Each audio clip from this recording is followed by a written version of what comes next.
My name is Vivian. I just turned 30 recently, and I got married to my husband Leo a year and a half ago.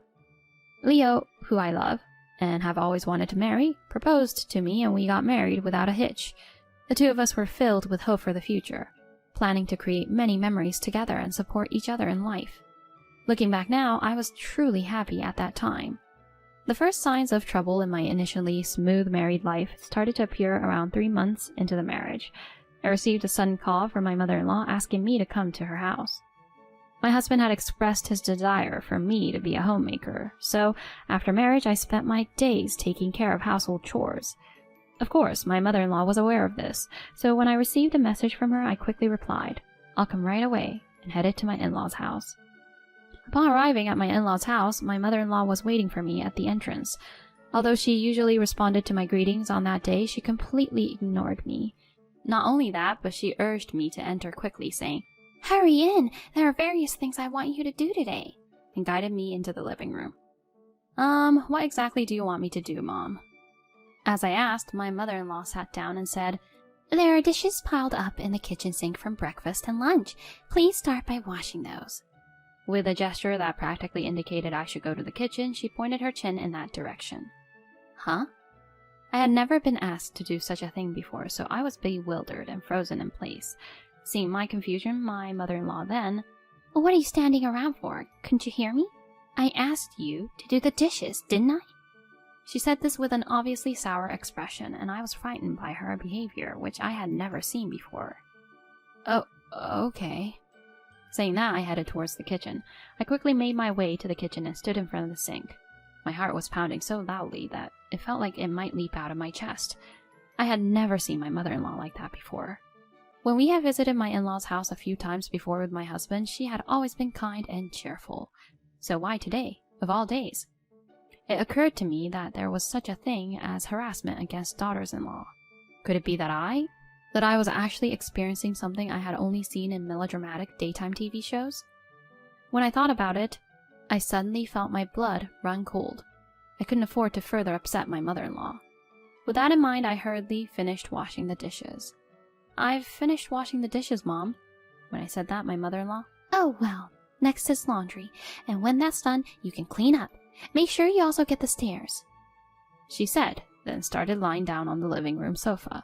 Even though she told me all of a sudden, I didn't know where they kept the cleaning supplies, and I figured there might be specific ways to do laundry for this household. While those considerations in mind, I turned to my mother-in-law. Mom." But before I could continue, my mother-in-law snapped back. "You're so annoying. I just gave you instructions, didn't I? You're a daughter-in-law. You should be able to handle this much. And let me tell you, my daughter, who is younger than you, does everything perfectly." She yelled like that and went back to sleep. In that brief moment, I stood there in shock. I couldn't understand why I was being compared to my sister-in-law. With a sense of frustration lingering, I reluctantly proceeded to do the cleaning and laundry as instructed. In the end, it seemed my way of doing things didn't meet her standards. I was made to redo both the laundry and cleaning tasks. Even during that time, my mother-in-law, "Oh dear, if it were Everly, she could handle this. Why can't you, even though you're older? You can't even do household chores properly. You're a failure as Leo's wife. It's embarrassing." She grumbled such things, and at that moment I sensed why my mother-in-law had suddenly become so strict with me. I'm sure my mother-in-law reached a point where she couldn't stand comparing me to her daughter, whom she considered the best. Everly is my husband's sister and my sister-in-law. She got married before us and lives with her husband's parents. We didn't usually see each other. I met her once at a wedding, and she was very bright. She was easy to talk to. We didn't have very deep conversations, so I don't really know her that well, but both my mother-in-law and father-in-law are quite fond of her. My father-in-law was impressed when he saw my sister-in-law wearing an evening gown at my wedding. "Everly is so cute, isn't she? She might even outshine the bride." He even says something like that. My mother-in-law agrees with this, but my sister-in-law, "Hey, you're being rude to Vivian." Both my husband and I laughed it off as a joke, but to be honest, I was a bit shocked. Because of this, I didn't have much of a relationship with my sister-in-law, Everly. However, as my mother-in-law and father-in-law started comparing us, my impression of my sister-in-law worsened. About 3 months after getting married, I experienced my first encounter with the daughter-in-law treatment for my mother-in-law. I immediately went home and discussed it with my husband. Hey, today your mom called me and asked me to go to your parents' house. I helped with the housework, but she kept complaining about everything. Plus, she kept comparing me to Everly. Can't you talk to your mom about it? Then my husband said, My mother did that to you? Well, I'll talk to my mom about it too, alright? The way he said it did bother me a bit. But at that point, I thought that if my husband addressed it properly, my mother-in-law would stop with the blatant harassment towards me. So I decided to ask him for help. However, when my husband did talk to my mother-in-law, it only made her treat me even more harshly. I started getting called to my in-laws' house frequently, where I was given various household chores and even had to handle extensive shopping trips all on my own. Each time this happened, I would consult with my husband, and initially he was supportive, but... Alright, I'll talk to my mom about it. He said that to me before, but as time went on, he started saying things like, Again? I've already talked to her, and honestly, aren't you just being overly sensitive about this? He started making comments like that. And to top it off, whenever I brought up my mother-in-law in conversation, he would let out an exasperated sigh, seeming bothered by it. Hey, Mom was probably saying that for your sake, right? Don't you think you should take it a bit more seriously and make an effort to improve? He says such terrible things without hesitation. Huh? Seriously? We've only been married for about a year, and yet, is he taking his mother's side over me? Thinking that way, I suddenly felt empty inside, bypassing feelings of anger and sadness, reaching a state of emptiness. From then on, whenever my husband and I went to in-laws' house together, my mother-in-law started giving me household instruction as if it were a matter of course. Perhaps because she was confident that my husband was on her side, she unrelentingly piled household chores on me, while my husband and his parents would sit in the living room drinking tea or doing whatever they pleased. It became a routine, and when the tea and snacks ran out, "Vivian, you really don't pay attention, do you? If you see it's running low, make sure to bring more in advance, okay?" She made such snide remarks, and as for my husband, Vivian, could you get me a refill of tea? Make it a bit stronger than usual. He started jerking me around just like my mother-in-law without a care in the world. My father-in-law said nothing and treated me like a servant, just like my mother-in-law and husband. Vivian, we're out of cigarettes. Go buy some for me. Such demands were quite common. I mean, couldn't he buy them himself? Both my husband and my mother-in-law asked for various things, like tea, snacks, and more, expecting me to do everything. I thought about getting angry, but in this situation with no support, I realized there was nothing I could do, so I reluctantly accepted it. I had given up, and it was challenging to change the situation. One day, a year and a half into our marriage, I was at my in-laws' house as usual. Recently, my mother-in-law had been summoning us on my husband's days off, and I was forced to go along with him. I was pregnant at this time, just entering the late stages of pregnancy. Since entering the late stages, my health hadn't been great. Honestly, if possible, I didn't want to go to my in-laws' house at all. Since finding out about the pregnancy, I ended up going to my in-laws' house more frequently. As for my mother-in-law, "I have to teach you various things as a mother, you know." For some reason, she was strangely enthusiastic about it. However, in reality, she didn't actually teach me anything about childbirth or childcare. I was simply made to do household chores at my in-laws' house. Of course, neither my husband nor my father-in-law helped. They just watched TV or played on their phones. Even while I was doing household chores as instructed by my mother-in-law, I would occasionally experience abdominal pain and discomfort. I would break into a cold sweat, and to be honest, it was a struggle just to remain standing. However, my mother-in-law would observe me in this state. "You know, Everly managed to do household chores properly even while being pregnant, right? Compared to her, Vivian, aren't you being a bit too lazy?" Saying this, I was urged to do the housework. Maybe my morning sickness wasn't that bad in the early stages of my pregnancy, sure. However, now that I was in the later stages of pregnancy, my belly had become heavy, and even standing was causing discomfort due to the constant tightening sensation. A few hours later, while I was preparing dinner in the kitchen, I suddenly felt a sharp pain in my abdomen, causing me to crouch down. At that moment, the front door swung open. "I'm home!" A loud voice echoed through the living room, catching the attention of my husband and father-in-law. "I'm back! Where's Mom?"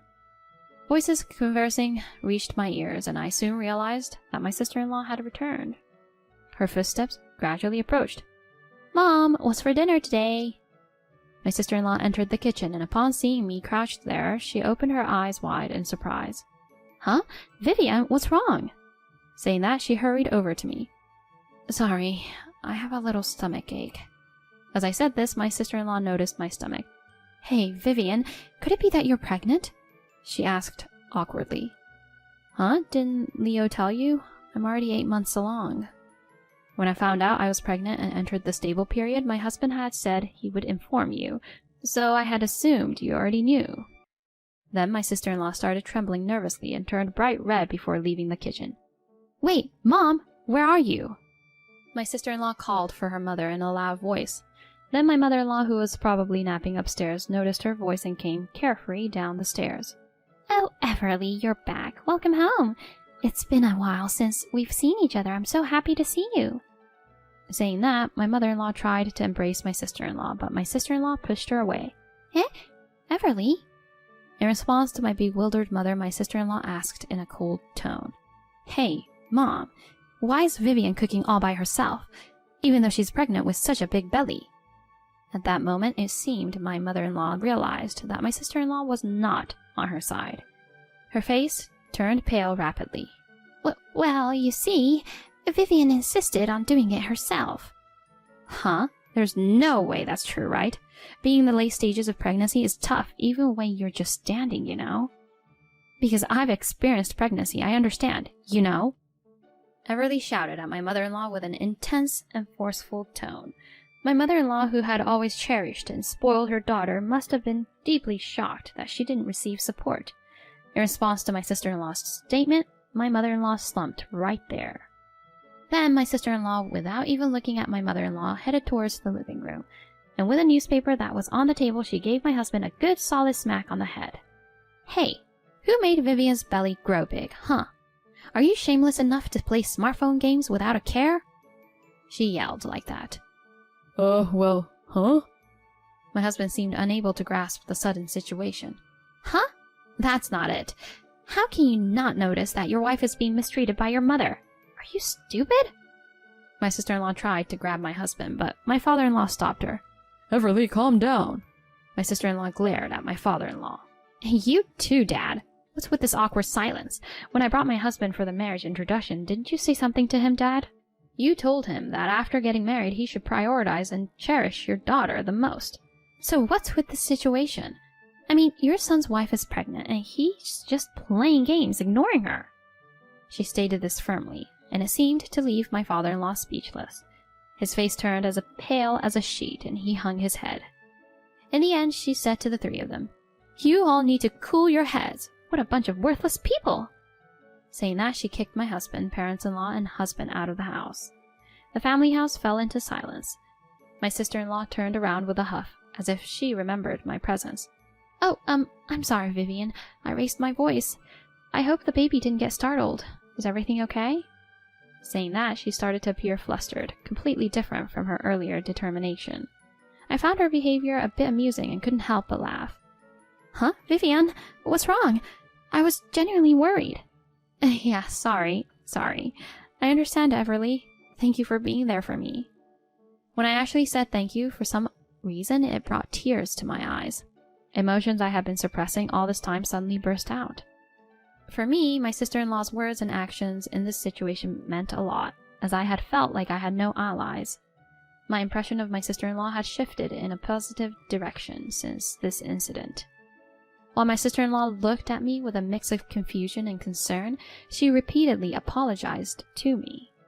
She apologized for not noticing and not being able to do anything until now, for her own mother's mistreatment, and even for her brother's behavior, saying, I'm really sorry, even though he's my brother. But of course, my sister-in-law had no need to apologize for this situation. My mother-in-law, who had engaged in such malicious behavior, was at fault, as were my father-in-law and husband, who had turned a blind eye, and I for staying silent and not seeking help from those around me. I said to my sister-in-law, Don't worry, everything is fine now. I said that, and we had dinner that I had prepared together. Afterward, my sister-in-law kindly drove me home, and a few hours later, my husband, who had probably received quite a talking to from my sister-in-law, came home. His attitude had changed dramatically from before. Vivian, I'm really sorry for everything before. I'll make sure this never happens again. He said that. I reported this to my sister-in-law. That's good then. But if something like this happens again next time, don't hesitate to divorce, okay? She said that. Of course, I have the same intention. My mother-in-law also came to my house with my father-in-law after that and made a proper apology. I'm really sorry. We were wrong. Since then, my mother-in-law hasn't summoned me to their family house, and the mistreatment has stopped. Of course, my husband hasn't brought up visiting his family's house since then either. Thanks to this, I've been able to relax and enjoy the rest of my pregnancy. All of this is thanks to my sister-in-law. Since then, my sister-in-law and I have been in frequent contact, occasionally even talking on the phone. We have light-hearted conversations and get along so well that it now feels like a true friendship. Once I've settled down a bit after giving birth, I plan to visit their family house again. When I mentioned this to my sister-in-law, she said, "Let me know when you go to my parents' house because I'm worried about you. My family will also plan our visit accordingly." She said that. It's really reassuring. I felt it from the bottom of my heart that having my sister-in-law is truly a good thing. I'm sure things will be okay from now on. I feel like I can get along reasonably well with my mother-in-law and husband too. My sister-in-law played a big part in making me feel that way. If she ever faces difficulties, I want to be there to help her. With that thought in mind, I go about my daily life.